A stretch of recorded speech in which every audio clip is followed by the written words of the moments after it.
I know. I'm absolutely in agreement with you. This is ridiculous. This is absolutely ridiculous that I'm doing a second mock draft week 12 in this season. Especially in a year that we had so many high hopes for the Bears when we thought they would be 7-3, 6-4. Some of us who are delusional 8-2, we thought we'd be that dominant team this year already with our generational quarterback.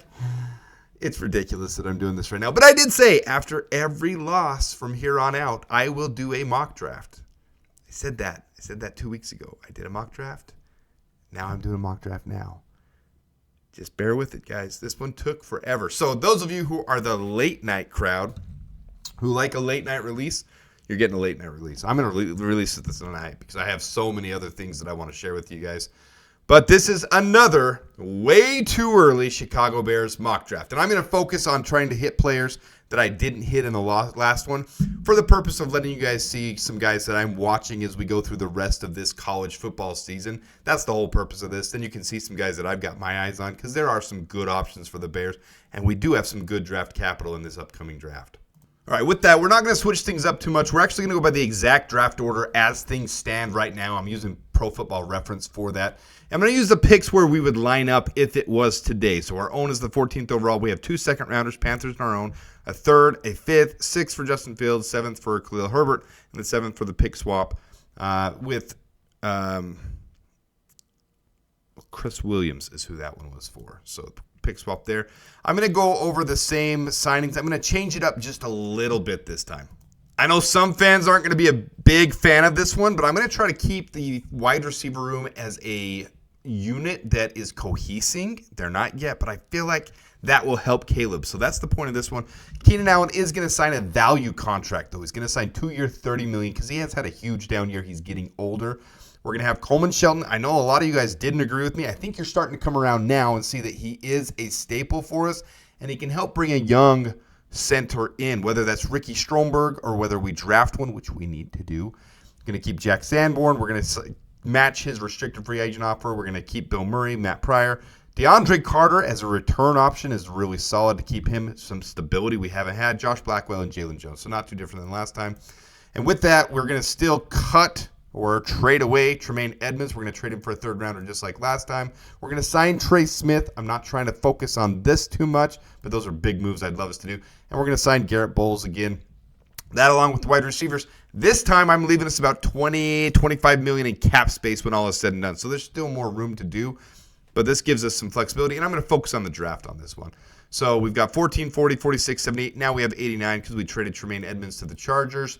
And with our first pick in this one, we're going to go ahead and snag Abdul Carter, defensive end, Penn State. If you don't know who that is, get caught up on him because he's huge. He's a huge prospect, and I think he would be absolutely awesome with his pass rush ability. We've been lacking pass rush. Matt Eberflus focused on that in the last press conference. We are absolutely not collapsing the pocket. We're not getting to them, and we need to. Let me go back to him for just 1 second. Abdul Carter right now. So what I'm going to do, you see the top there. This is from NFL Draft Buzz. That's where I'm going to focus primarily their rankings to use my rankings. I'm going to try to find guys right around those ranges so you guys can see where these would be picking for us. I really like Abdul Carter, and I think he's rising on draft boards really, really fast.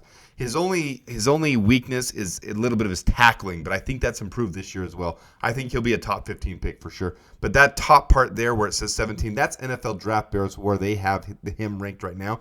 Now, each draft database is going to be different, so this just gives you one perspective. And some of these guys that I targeted don't necessarily have an NFL Draft Buzz ranking, so you'll see I went to like the consensus mock draft boards.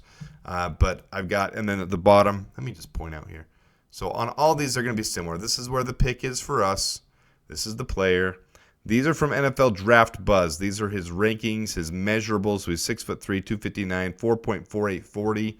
Edge rusher. There's all that. And this is his PFF stats. So you can see he has 8 sacks this year, 4 hits, 24 hurries, 82.9 coverage grade, 91.1 pass rush grade, which is phenomenal. So that's what you'll see as we go through these. So we'll go ahead and keep going forward. And now I'm not going to focus just on the trenches, guys. We obviously have an issue with safeties being injured, and it's a position that's going to come up with all the contracts coming due, we're going to have a need to be able to draft different positions, defensive backs as well, and safety is going to be one of those. Nick Amenwari is a huge safety. He's 6'3", 227 pounds, but he's quick, lightning quick, 4.3840. And all of his measurables, especially his tackling, he is a stout tackler. Now I know I'm in the way here, so let me move over. See, he has 4 interceptions this year, 3 pass breakups. Oh, come back in the screen. What's up, guys? Look at the bottom there, though. Let me make this smaller. 29.0 NFL passer rating against him. That's freaking phenomenal. So right now, they have him right around the first round as well. But if you look at the consensus mock draft boards, he's at 56th. I don't think he's going to last to the second round. But this is very similar to, what was his name? Last year's, who I loved. And you guys know I loved him. I had to look him up. Tyler Nubin. Man, I hate when I forget names. Anyway, so here with Nick Amenwari, South Carolina, huge safety, but also an absolute beast in every aspect. His coverage grades, his zone grades, his tackling grades, everything about him. I really like him. I don't think he's going to last the second round, but we're picking him at the 40th overall pick because just like with Tyler Nubin, if he drops, we're snagging him. And who knows how the drafts will go at this point of the year. So this one I reached a little bit on, but I absolutely think it would be a huge, huge signing for us if we were able to pick him up. All right, next up, we're hitting defensive tackle. Some of you are going to be upset because we haven't hit the offensive line, but you can find good value in the second, third, fourth rounds with offensive guard, offensive tackle. And we already did sign the Chiefs guard, so remember that as we go through this. Tyleik Williams, though, if he falls, they have him ranked at 69. If he falls there, I mean, I'm picking him up at 46th overall pick. He, to me, is a early second rounder. So if he's there at 46, we absolutely pick him up. His run defense is stellar. You look right down here. I'm going to use this thing more often. Run defense there at 86% is very, very solid, powerful, and he's big. 327 pounds, 6'3". We need run defense help bad. We need it bad. So picking him up in the mid-second round would be absolutely huge for the Bears. So I'm focusing on that defense. I'm focusing right off the bat in what a lot of people will not agree with. I know that on this draft. But now I'm going to get to it. Luke Kandra, offensive guard, Cincinnati. We're going to pick him up to be our starting guard to replace Tevin Jenkins. Healthy, all the time healthy, and he's improving every year. He doesn't allow very much pressure at all. Absolutely a beast. I love him. 6'4", very quick, good size, 323 pounds, pretty equal on his pass and run blocking. So he's going to provide some balance. So I like that pick a lot.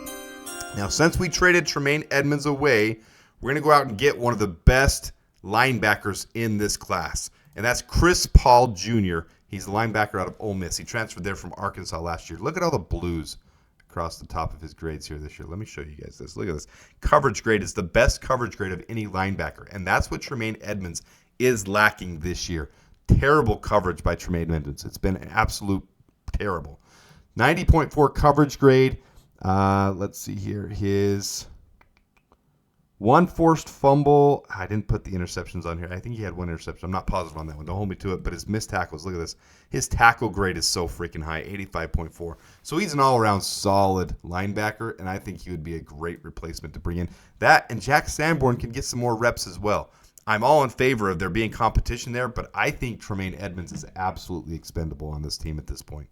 I don't think he is cutting his – I don't think he's holding his worth for the contract that we signed him for. And I think if we could trade him away, if the Chargers would take him and give us a third rounder for him, we absolutely do that. And then we replace him right here with the own pick for it. All right, this is what a lot of people are wanting, and I agree. We need to draft a center. So Jared Wilson, the center out of Georgia, 6'3", 310 pounds, very quick, good run blocking, but even better pass blocking. So he's going to protect our rookie center. I really like this pick a lot. A lot of people are higher on Parker Brailsford and some other guys. I like Jared Wilson a lot. I think he's one of the best centers in this class. They have him all the way down at 197. I'm picking him at 151 if he's there. I think he's going to go way higher than that, but this is just giving you guys some eyes to be able to watch as we go through the rest of this college football season. I like Jared Wilson a lot. I think he'd be a great pick to learn behind Coleman Shelton for one more year, as Coleman Shelton already has some chemistry, and he's having a really good year. He really is doing well, but Jared Wilson would be a good, come in, compete day one. If you beat him out, great. We're going to shore up the cornerback room as well as some of those contracts are coming due as well. Davidson Igbinosun from Ohio State is a very solid option there. Really solid tackling, a hard hitter, 6'2", 193 pounds, 4'3", 440. So he's going to do well keeping and tracking with the receivers. That's something Tyreek Stevenson is having a hard time with. I'm not saying Terrell Smith shouldn't start either. I just like having some more depth there. Now, Tim Keenan III is rising boards quickly, but he doesn't even have a profile on NFL Draft Buzz. Again, look at his run defense grade here. His run defense grade is 89.4. He's an absolute beast against the run. He's 6'2", 326 pounds. I'm bringing in options to be able to build some depth on this defensive line. Iron sharpens iron. So that's what I'm doing with this draft. We hit some offensive line in free agency. We hit the offensive tackle. We hit the offensive guard. Now we've drafted a center. We've drafted a guard. We're continuing to build the trenches on both sides. So don't be too upset that I'm not hitting every draft pick as the offensive line, because we went out and I shorted up with an offensive tackle that's proven, with an offensive guard that's proven, and two of the best ones in the league. So now we're hitting some of the defensive side to build some depth there. So Tim Keenan, he's gonna keep rising some draft boards. You can see on mock draft database, he's at 244, his peak at 150. They've got him right down there. So I'm picking him at 225 with that pick for us. If we can get him there at 225, that's a steal. I mean, I would say today, day one, he would be right up there with Zach Pickens as a rookie. So this is a solid pick to me. And then we're going to bolster the offensive line a little bit more with a late round pick that I think will probably go a little bit earlier than this. Most places have him 245, but some places have him all the way up in the 150s, 130s. You look at the year he's having, he's really solid pass blocking grade. 88.6. This is Garrett Dellinger, offensive guard, LSU. 6'5", 322 pounds, and very quick. And if you look at NFL Draft Buzz, Dellinger brings a solid foundation of skill to the table, particularly excelling in pass protection, where his anchor and hand usage is excellent, is what they're going to say. But his pass blocking grade there, 95% right there. So that's huge. 4-year starter. I really like the prospect of him. To me, this is very similar to like a Zach Zinter last year. Not the injury part of it, but just developmental that you can really bring along. He does not allow a lot of pressure. So I really like the prospect of Garrett Dellinger. And if we could pick him up that late in the draft and have him compete, be able to develop him, solid option for the Bears. So these are some of the guys that I really... Oh, I've got an undrafted free agent too. Hold on. So these are some of the guys that I've researched, though, some guys you can really key in on and look at as we go through the rest of the year. And then R.J. Harvey, right now projected around 313 UCF. This year already has 1,329 yards, 6.8 yards per attempt, 19 touchdowns, a little bit of wear on his tread. Not a good blocking back. That's why he's a little bit lower. He's not good at pass blocking, not good at run blocking, but he's an absolute beast. He's 5'9", 208 pounds, 4.4, 140 every down back. So here's the last two mock drafts I did. Here's the way too early one over here, and I did a lot more trading in that one. And here is no trades whatsoever, and our way too early second one after the Packers loss. So just some eyes. If you want to pause that, some eyes you can look at. Obviously, I got carried away with UNLV on my first one because that's my favorite team, but there are some really good players coming out of UNLV. And then this last one, trying to hit the exact positions where we'd be and see some players right now where they're projected where they'd be. But this is how it would line up on the Bears roster if this is the way it came out. Here's our offensive line. Like I said, Garrett Bowles, Trey Smith. We've hit 2 starters through free agency. Most of our money spent on them, so that's huge. Braxton Jones can still compete with Garrett Bowles. We're not getting rid of Braxton Jones this time, but he doesn't have the starting job, and we'd have a solid swing tackle for sure. Maybe Braxton Jones could even move in and be the starting left guard while Luke Kandra gets up to speed in the NFL, but maybe Luke Kandra beats him out. I think Luke Kandra is a great pick, and if we pick him up in the 3rd round and he's a starter, fan-freaking-tastic. Jared Wilson learning behind Coleman Shelton. I know a lot of you guys will want that switched. You want it flip-flopped. You want Jared Wilson starting, but Coleman Shelton really is having a good year, and he has rapport with Caleb Williams. Ricky Stromberg still there to develop and learn behind them. 2023 draft pick for the Commanders, who was cut after multiple knee surgeries. Hopefully we can rehab him and get him back, and then Garrett Dellinger as well to develop behind Trey Smith. So I really like that. I like the idea of building this offensive line, guys. On the quarterbacks, running backs, DeAndre Swift, Roschon Johnson, nothing changed there. Ian Wheeler now coming back from his injury, and then R.J. Harvey as the undrafted free agent. Wide receiver room, nothing changes. And you see I bring Steven Carlson off the practice squad. letting him take over for Mercedes Lewis. I think he's put the work in. I'd like to see him get a shot. Colin Johnson there as well, getting some reps as well. So we're not changing the wide receiver room. We're letting it develop. We're letting Caleb build rapport with these guys. And then here's the defensive line, and I think this is totally revamped. Montez Sweat, Jervon Dexter, Tyleek Williams, and Abdul Carter coming in as rookies. That would help solidify this line big time. More pressure, more pass rush, and more run defense as well. Austin Booker continued to develop. Zach Pickens. Tim Keenan is a later round draft pick to be able to develop as well as a solid run defender. DeMarcus Walker. They like Dominic Robinson, so we're keeping him. Andrew Billings on the last year of his deal as well. Then you get to our linebackers, nickels. You got Chris Paul coming in and replacing Tremaine Edmonds. Maybe Jack Sanborn gets some starts as well, but Chris Paul is one of the highest graded coverage linebackers in this draft, so that'd be solid. And then you get to the cornerbacks. You've added Davidson Igbinosum, and other than that, Nick Emmanwari is coming in to replace Jaquan Brisker, because who knows if he'll even be healthy. I'm not saying Jaquan Brisker shouldn't start, not saying he should be gone, but Nick Emmanwari is a huge prospect if you guys look into him. So check him out, see what you like about him. But this is what I got for the second absolutely way too early mock draft. Let me know what you guys think. I tried to go through this one a little bit quicker. A lot of good prospects in there. Let me know if there's anybody you guys like. After each and every loss, I'm going to do another one of these, so just get used to it. We're going to do another draft, and I'm going to try to pick out different players so that we can try to hit some different ones. So with that, appreciate you guys tuning in. Hit the like button if you haven't done so by now. Please subscribe if you haven't done so. Spread the word. I'm trying to build this channel. Appreciate every one of you. And until next time, dabears and bear down.